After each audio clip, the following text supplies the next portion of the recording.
Brought to you by V-Guard, co-powered by Sensodyne and Vimal. పలుకులలో కేసరి. Associate sponsor UltraTech cement. 7 విడతల parliament ఎన్నికల్లో 6 విడతలు ముగిశాయి. ఇక ఒకే ఒక్క విడత రేపు జరగబోతోంది. నెలన్నర పాటు వాడివేడిగా సాగిన ప్రచారాల మధ్య మాటల తూటాలు ఎన్నో పేలాయి. కామెంట్లు కౌంటర్లతో ఇన్నాళ్లు ప్రచారాన్ని హోరెత్తించారు మన నాయకులు. తాజాగా ప్రధాని నరేంద్ర మోదీ చేసిన ఒక కామెంట్ ఇప్పుడు పెద్ద దుమారాన్ని రేపింది. ఇంతకీ మోదీ ఏమన్నారని ఇంత రాద్ధాంతం జరుగుతోంది? महात्मा गांधी एक बहुत बड़े महान आत्मा थे। क्या इस 75 साल में हमारी जिम्मेवारी नहीं थी क्या कि पूरी दुनिया महात्मा गांधी को जाने? कोई नहीं जानता, माफ करना मुझे। पहली बार जब गांधी फिल्म बनी तब दुनिया में क्यूरियोसिटी हुई, अच्छा ये क्या कौन है? हमने नहीं किया जी। इस देश का काम था, मार्टिन लूथर किंग को दुनिया जानती है, साउथ अफ्रीका के नेल्सन मंडेला जी को दुनिया जानती है, गांधी जी किसी कम नहीं थे जी। విన్నారుగా, మోదీ ఓ ప్రైవేట్ ఛానల్ కి ఇచ్చిన ఇంటర్వ్యూలో తన అభిప్రాయాన్ని ఎంత సూటిగా స్పష్టంగా చెప్పారో. 75 ఏళ్లుగా భారత్ ను పాలించిన కాంగ్రెస్ పార్టీ మహాత్మా గాంధీని ప్రపంచం గుర్తించేలా చేయలేదని ఆరోపించారు.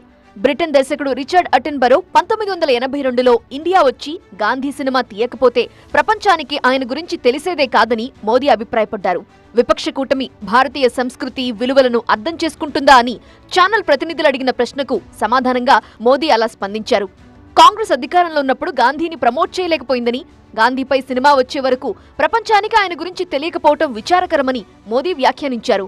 Martin Luther king, Nelson Mandela కన్నా మన గాంధీ తక్కువేం కాదని అన్నారు. महात्मा गांधी एक बहुत बड़े महान आत्मा थे। क्या इस 75 साल में हमारी जिम्मेवारी नहीं थी क्या कि पूरी दुनिया महात्मा गांधी को जाने? कोई नहीं जानता, माफ करना मुझे। पहली बार जब गांधी फिल्म बनी तब दुनिया में क्यूरियोसिटी हुई, अच्छा ये क्या कौन है? हमने नहीं किया जी। इस देश का काम था, मार्टिन लूथर किंग को दुनिया जानती है, साउथ अफ्रीका के नेल्सन मंडेला जी को दुनिया जानती है, गांधी जी किसी कम नहीं थे जी। ఈ ఇంటర్వ్యూలో మోదీ గాంధీ గురించి చేసిన ఈ వ్యాఖ్యలు పెద్ద రాజకీయ దుమారాన్ని లేపాయి. విపక్ష కూటమిలోని ప్రధాన పక్షమైన కాంగ్రెస్ అగ్రనేత రాహుల్ గాంధీ మోదీ వ్యాఖ్యలను ఖండించారు. గాంధీ గురించి తెలుసుకోవాలంటే పొలిటికల్ సైన్స్ స్టూడెంట్స్ మాత్రమే సినిమా చూడాలి అని పరోక్షంగా ప్రధాని మోదీ డిగ్రీ సర్టిఫికెట్ల వివాదాన్ని గుర్తు చేస్తూ రాహుల్ అన్నారు. అన్యాయాన్ని ఎదురించాలన్న కాంక్ష ఉన్న బలహీనులకు సైతం సత్యం, అహింస రూపంలో గాంధీ ధైర్యం కల్పించారని రాహుల్ పేర్కొన్నారు. మరో అడుగు ముందుకేసి ఆర్ఎస్ఎస్ విద్యార్థి నుంచి గాంధీజీకి ఎలాంటి సర్టిఫికెట్ అక్కర్లేదని పరోక్షంగా మోదీని విమర్శించారు. మార్టిన్ లూథర్ కింగ్, మండేలా కన్నా గాంధీ ఎందులోనూ తక్కువ కాదని రాహుల్ కూడా వ్యాఖ్యానించారు. మరోవైపు కాంగ్రెస్ శ్రేణులు ప్రధాని మోదీ వ్యాఖ్యలపై విరుచుకుపడ్డారు. గాంధీ గొప్పతనాన్ని ప్రశ్నించేవారు, విమర్శించేవారు ఎవరైనా ఉన్నారంటే అది త్వరలో దిగిపోయే ప్రధాని మోదీ మాత్రమే అని ఎదురుదాడికి దిగారు.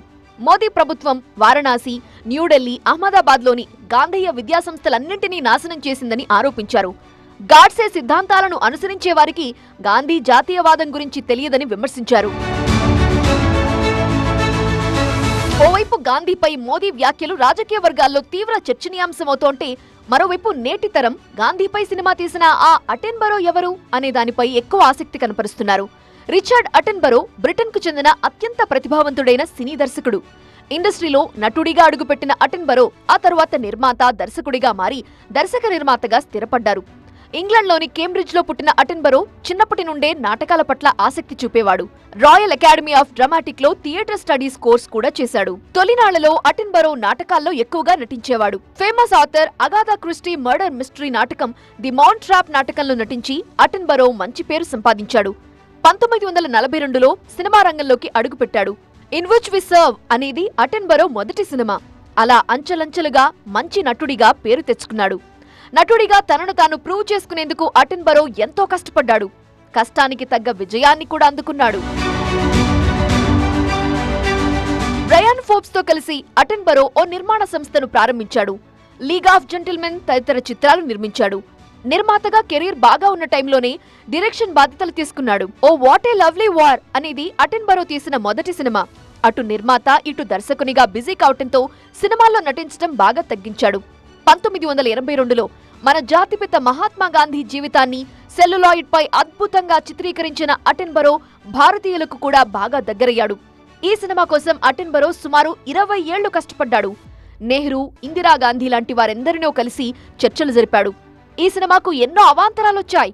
అన్నింటినీ అధిగమించి 1980 నవంబర్లో షూటింగ్ స్టార్ట్ చేసి 1981 మే నాటికి సినిమాను పూర్తి చేశాడు అటెన్బరో. 82 నవంబర్లో రిలీజ్ అయిన గాంధీ సినిమా అనూహ్యమైన విజయం సాధించింది. ఏకంగా 8 ఆస్కార్లతో పాటు మరెన్నో అవార్డులు, రివార్డులు గెలుచుకుంది. ఇండియన్ గవర్నమెంట్ కూడా అటెన్బరోను పద్మభూషణ్ పురస్కారంతో సత్కరించింది. గాంధీ తరువాత చార్లీ చాప్లిన్ జీవితం ఆధారంగా ఓ సినిమా తీశారు అటెన్బరో. చాలా కాలం తరువాత జురాసిక్ పార్క్ సినిమాలో నటించి మెప్పించాడు. అటెన్బరో చివరి సినిమా పక్కూన్ 2002లో విడుదల కాగా 2007లో రిలీజ్ అయిన క్లోజింగ్ ద రింగ్ సినిమా దర్శక నిర్మాతగా అటెన్బరో చివరి సినిమా. ఇక అప్పటి నుండి సినిమాలకు దూరంగా ఉన్న అటెన్బరో 2014లో తుది శ్వాస విడిచారు. మరికొన్ని రోజుల్లో 91వ బర్త్డే జరుపుకోవాల్సి ఉండగా అటెన్బరో మృతి చెందాడు. Brought to you by V-Guard, co-powered by Sensodyne and Vimal. పలుకులలో kesari. Associate sponsor Ultratech Cement.